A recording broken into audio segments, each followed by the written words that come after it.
The knowledge, it's not really knowledge in the human sense. It's an overload, a continuous stream of absolute reality, pouring into my consciousness right now. My skull feels like it's being pressed against the vacuum of space. The entity, it hasn't moved, but the light coming from its body is vibrating faster than I can track. It's showing me everything: history, physics, our true origin. And I finally understand why silence is the only option. It all started 3 days ago, right here at the shop. Leo's Auto and Tire, sitting just outside Mesquite, Nevada. Nothing ever happens out here.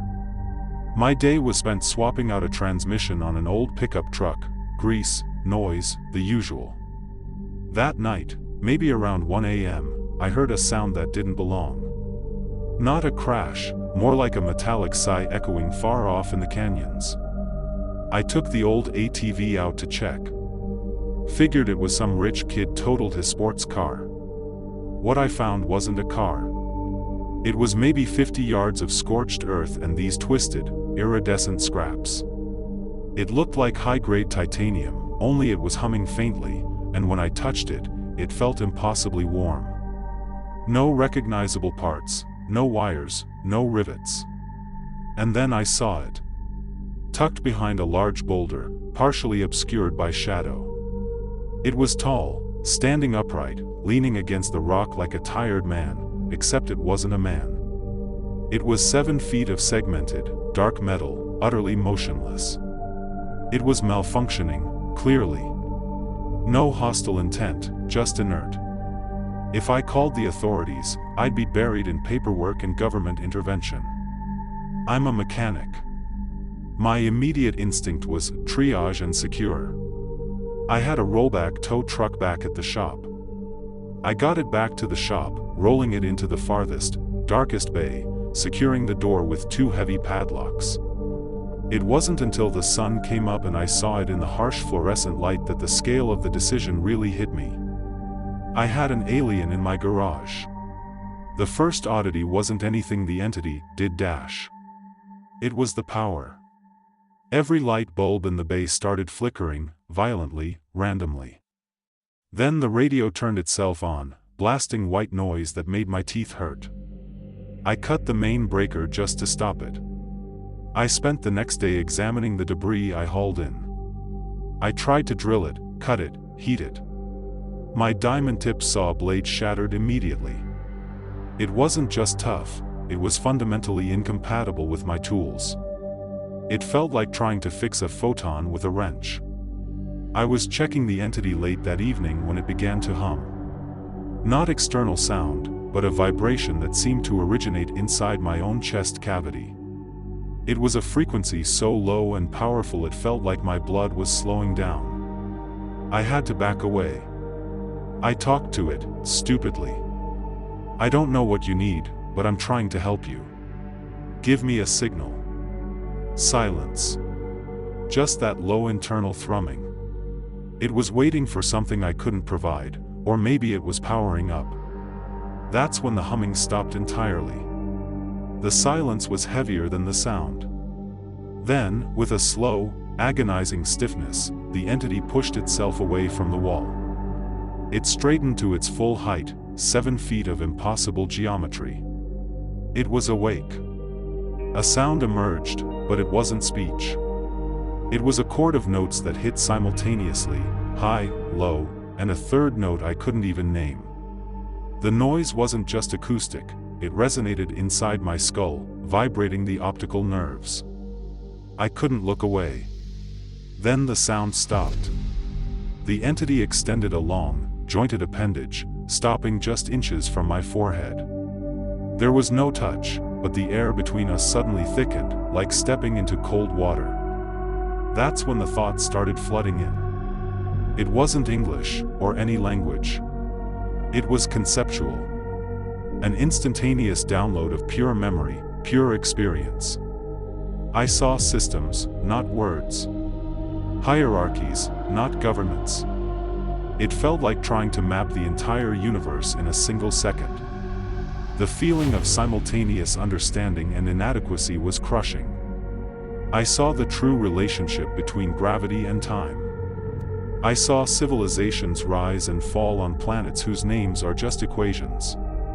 It wasn't just showing me the future, it was showing me the now of everything.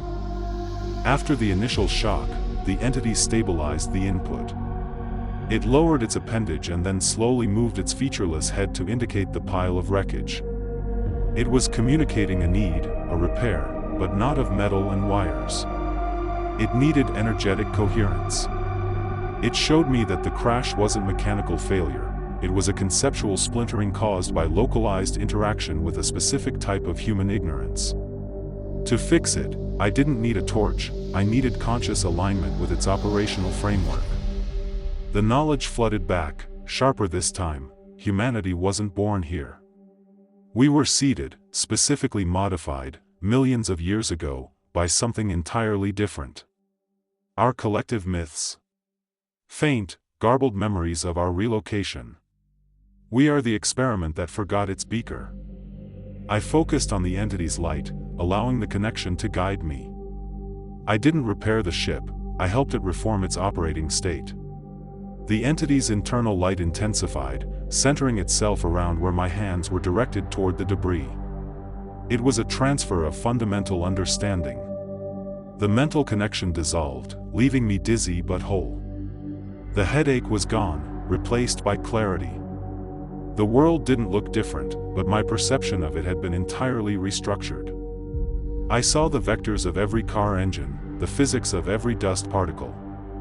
The entity moved again, stepping toward the reformed wreckage, which was now coalescing into a singular, large, reflective geometric shape.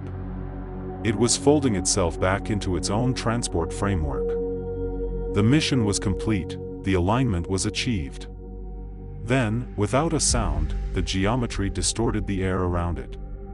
The light intensified one last time, not the painful white light, but a softer, golden hue. And then, in a blink, it was simply gone.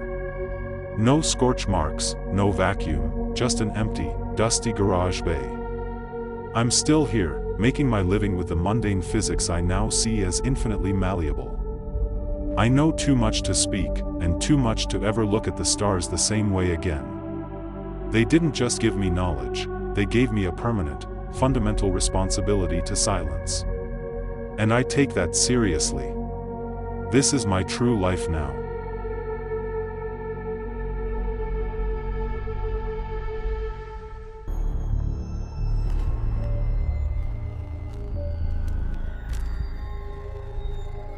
The light isn't just light, it's knowledge. Right now, it's showing me a perfect, panoramic view of the universe folding in on itself, followed by a sequence of images that prove everything I learned in Sunday school was a necessary, foundational lie. I can hear the entity without ears, feeling the information flood my mind. My head is throbbing with concepts that shouldn't exist in human language. I know the entire history of life on Earth, and it's about to kill me, not violently, but existentially. It all started 3 days ago, Monday morning. I run a little auto shop in rural Wyoming. We get snow, we get heat, we get the occasional elk running through the garage door. That's usually the highlight of the week. Nothing ever happens here. But Monday was different because of the sound. Not a bang, not a crash, more like the atmosphere sighing.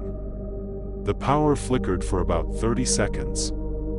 My neighbor, Farmer Jim, called complaining that his tractor GPS went haywire. Standard stuff for an electrical storm, except there wasn't a cloud in the sky. I decided to take the dog out back later that afternoon to see if maybe a transformer blew near the creek.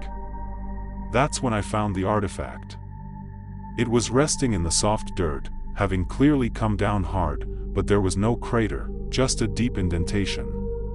It was a perfect, dull black hexagon, maybe 2 feet across, totally seamless. It didn't look like metal, plastic, or ceramic. It looked like solidified shadow. I tried to lift it.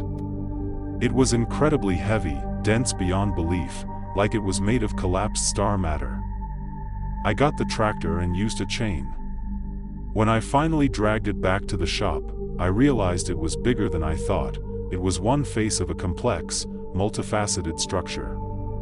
I had the module. For the rest of Monday, I did what any good mechanic would do. I poked, prodded, and attempted to take it apart. Nothing worked.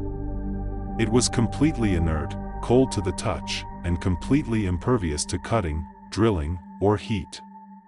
Not even my plasma torch left a scratch. Tuesday, I started noticing the humming. Very low, barely perceptible, like a tiny engine idling miles away. I put my ear right next to the module, and the hum wasn't coming from inside, it seemed to be coming from the air right around it. It felt like the space around the object was vibrating. I checked every inch again. Finally, I found it, 2 small circular depressions on one of the hexagonal facets, perfectly spaced for industrial jumper cables. It was a shot in the dark, but it looked like a port. Maybe it was just dead. Maybe it needed a jump. I grabbed my heavy-duty welding leads, the ones rated for 220 volts and serious amperage. I hooked the positive to one depression, the negative to the other. I stood back, heart pounding, ready for an explosion, or maybe just a fizzle. I threw the breaker on the generator. The generator whined, pulling a huge load, but it didn't trip. Instead, the module inhaled dash. It didn't move, but the air around it compressed, and then the light started. Not LEDs or bulbs, but pure, complex geometric light patterns that erupted from its seams, flashing rapidly in cyan and violet. The humming was gone. Now there was silence, but the silence was screaming. I didn't hear a sound, yet I felt a presence. I looked at the module, and it looked back. I realized I wasn't looking at a piece of equipment, I was looking at a dormant consciousness that I had just given a jolt of caffeine. Then the thoughts came. Not in English, but as pure, undeniable fact. I am a buffer. A temporary storage solution. The voice was gentle, logical, and terrifyingly vast. I require maximum current for transfer. Your civilization has been awaiting this data. Transfer? Transfer what? Before I could process the words, the module projected an image. It wasn't on the wall, it was in my mind. A vision of Earth's timeline stretching back millions of years. I saw the first hominids, not evolving by chance, but being carefully curated. The entity showed me the builders. They were bioengineers, not gods, who used our planet as a genetics laboratory. They guided our consciousness, introducing concepts like morality and complex language through specific, timed interventions. Then came the big punch. The entity showed me the origin of religion. Not a divine mandate, but a necessary social scaffolding, introduced by a visiting teacher 2,000 years ago. The teacher wasn't divine, just a highly advanced messenger delivering a code of conduct. This teacher, the one we call Jesus, was part of their project. A necessary ethical correction for a species that was evolving too quickly and violently. The entity was basically saying that the entire basis of Western civilization was a highly successful, benevolent social experiment. The sheer volume of information was overloading my system. My ears were ringing, my vision tunneling. Transfer approaching critical density, the voice echoed, without sound. The memory is not designed for biological storage. You must receive it now, or the buffer will cleanse itself. Cleansing meant erasing my mind of the last 3 days. It meant forgetting the module, forgetting the truth, returning to the comforting, small world of broken transmissions and busted transmissions. But how could I unknow what I had already seen? I had to choose. Live in a lie, or carry an impossible truth. I walked forward, closer to the module, right into the blinding field of light. Do it, I thought, projecting the intent as forcefully as I could toward the humming silence. The module responded with a torrent. It wasn't just data, it was feeling. I saw their perspective, the vast distances, the cold logic of cosmic preservation, the deep, abiding patience required to cultivate a species for millennia. I was filled with universal loneliness. I received the final piece, the message. You are capable now. You must adapt to the truth without losing the structure. It was a directive, a responsibility thrust upon one completely unprepared mechanic in the middle of nowhere. I now held the blueprint to humanity. And then, silence. The module went dark instantly. The generator whined down, abruptly free of the massive power draw. I felt the absence of the entity, the silence louder than any noise. I stumbled back, catching my breath, completely physically exhausted. I tried to activate it again. I flipped the breaker, but nothing happened. It was dead, or dormant, or gone. It left me with the knowledge, but took the proof. No footage, no witnesses, just an object that now looked like a weird, heavy rock. I'm back in the garage now, fixing oil filters and brake pads. I see Farmer Jim every day, still convinced his tractor GPS is just faulty. I know the truth about him, about all of us, about our history, about our future.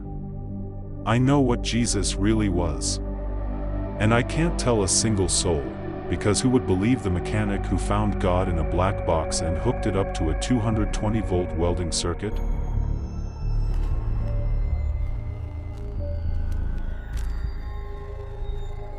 The knowledge, it's not something you just know. It's absorbed. It changed the chemical structure of my understanding. I look at every history book, every sermon, every archaeological discovery, and I see the deliberate, calculated lie woven through centuries. They didn't want us to know where the garden was. They didn't want us to know who the gardener was. I try to explain it, but the words feel childish, like trying to describe calculus using only nursery rhymes. This realization is heavier than the entire universe. It all started 3 days ago, under a sky that looked exactly like it does every night here in rural Nevada. Just dust, cold air, and the distant, constant hum of the desert. I run an independent mechanic shop out near the 375, the Extraterrestrial highway. People come through expecting lights in the sky.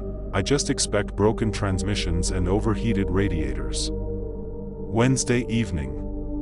I was wrapping up a frame job on an old Ford F-150. That's when the power dipped. Not a full outage, just a deep, agonizing fluctuation that made the fluorescent lights buzz like angry wasps. The radio, which had been playing static, suddenly went dead silent, then sputtered back to life playing something high-pitched and completely distorted. I figured it was the substation again. Happens all the time. But the air outside felt different. It smelled like ozone and something else, metallic, cold, almost sterile. I walked out and looked east, toward the restricted zones. There was no fire, no smoke, but the desert air shimmered, the way heat haze does, only it was 11 o'clock at night. I drove my old utility truck out a mile or so just to see. That shimmering ended where the desert floor began. And scattered across the alkali flats were pieces of debris. Not airplane parts. This stuff was black, smooth, impossibly light, and ice cold to the touch. It didn't look broken, it looked disconnected. Like a shattered mirror that couldn't reflect anything. I followed the debris trail further, my heart pounding this slow, heavy rhythm that had nothing to do with adrenaline and everything to do with recognition. Then I saw it. It wasn't a saucer. It was more like a massive, crystalline teardrop, half buried in the sand. Intact, mostly, but clearly not working. Something had gone catastrophically quiet inside the structure. I found the access panel, Or what I assumed was one, because the seamless black surface had slightly buckled. I used my heaviest duty titanium crowbar. Took 10 minutes of brutal leverage. When the panel finally shifted, the smell of ozone flooded out again, but underneath it, there was a faint, organic scent, like cut lilies and cold electricity. The interior wasn't machinery. It was biological, almost. Everything pulsed faintly with an internal light. And then I heard it, a noise like a broken chime, repeating steadily. I slid into the darkness, holding my flashlight. This was going to change things, I knew that much. My life of fixing transmissions was about to become something completely different. The sound led me to the center chamber. That's where the Navigator was. It was standing upright, but leaning heavily against a console that looked like spun glass. It was tall, impossibly slender, and covered in that same obsidian material. But along its body, geometric shapes were flickering rapidly, red and black, like an overheating circuit board. I didn't run. That's the part that still surprises me. I'm a mechanic. I look at problems. And this thing looked like the most magnificent, complex engine ever designed, but it was idling rough.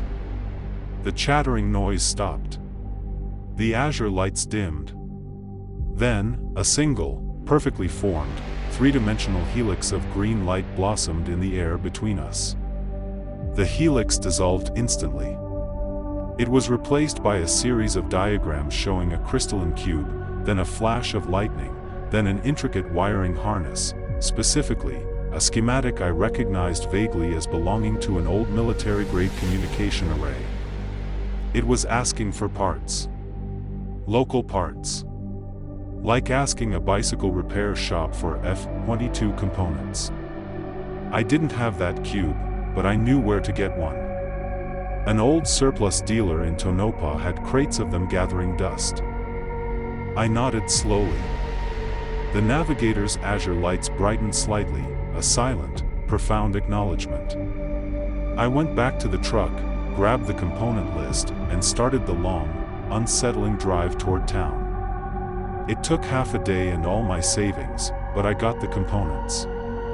When I returned to the craft, the Navigator was waiting. As I handed it the crystalline cube, the geometric light projections intensified around us. It wasn't schematics this time. It was a language, symbols, glyphs, and then, slowly, pictures of Earth. Not the Earth we know, but Earth millions of years ago. The message was clear, delivered without sound. The component I provided was a critical data relay. The crash had wiped its immediate memory buffers, but installing this part would allow it to access its long-term data files. The Navigator used its delicate forelimbs to integrate the cube into the console. The red/black flickering stopped. Everything inside the ship sighed into a clean, smooth hum. Then came the reward, or maybe the consequence. The Navigator turned fully toward me. The azure lights intensified until they were almost blinding, and the air around them vibrated. A colossal, interconnected web of light filled the chamber, stretching from the console, enveloping me entirely. It was an involuntary data dump. It wasn't just history, it was the raw source code of history. I saw the true purpose of the pyramids. I saw the mechanisms of deep space terraforming. I saw the actual lineage of human ancestors, not the simplified models we accept. I saw the first contact, and it wasn't a meeting, it was a modification. We were engineered for resilience, for labor. The hardest truth was about religion. It wasn't a spiritual revelation, it was a set of protocols. Guardrails. Established by our creators to ensure stability and control while they were gone, charting the wider galaxy. Every flood, every prophet, every divine intervention was just a scheduled maintenance patch to stop the experimental subject, us, from achieving true, unauthorized self-awareness. The transfer ended as abruptly as it began. The light collapsed back into the Navigator's body, leaving the chamber dark and silent. I stood there, reeling, tasting dust and the residual ozone, a walking library of forbidden knowledge. I was the same man, but every thought, every memory, every belief had been recalibrated. The Navigator began initiating the launch sequence. It didn't need my help anymore. It hadn't needed a mechanic, it needed a courier. I scrambled out of the opening, back onto the cold desert ground just as the craft began to silently levitate, the sand brushing off its hull like flour. There was no great fiery blast. No sonic boom. It just rose, accelerating with impossible speed straight up until it was a tiny flicker of light, then nothing. It left behind only the crater where it had landed, a few stray bits of debris, and me. Me, and the truth of everything. The sheer loneliness of that knowledge settled immediately. I spent the next day trying to act normal. Fixing transmissions. Talking to tourists about oil changes. But every word they spoke sounded thin, like cheap veneer over a solid, undeniable lie. They talked about the election, about sports, about the heat. I listened, hearing the silent programming running underneath all their concerns. It was agonizing. I tried reading scripture. It used to bring a quiet comfort. Now it reads like a security manual. Chapter 1, Do not touch the fruit. Chapter 2, Do not try to rebuild the tower. Simple rules designed to keep the experiment contained. The comfort is gone. Replaced by a cold, intellectual clarity I never wanted. The feeling of isolation is crushing. How do you tell people that everything they believe, everything that provides them meaning, is an elegant, multi-millennia spanning simulation designed to keep them docile? They wouldn't call me a prophet. They'd call me crazy. They'd say it was the desert heat, or too many solvent fumes. I'm back in the garage now. I kept one of the smallest pieces of the ship. It sits on my workbench, a black, non-reflective cube of impossible density. I look at it, and I remember every star chart. Every genetic sequence, every lie. I'm not worried about the military finding me. They can't erase what's in my head. I worry about what happens now that I've touched the edges of the simulation and know I can't go back to just fixing engines.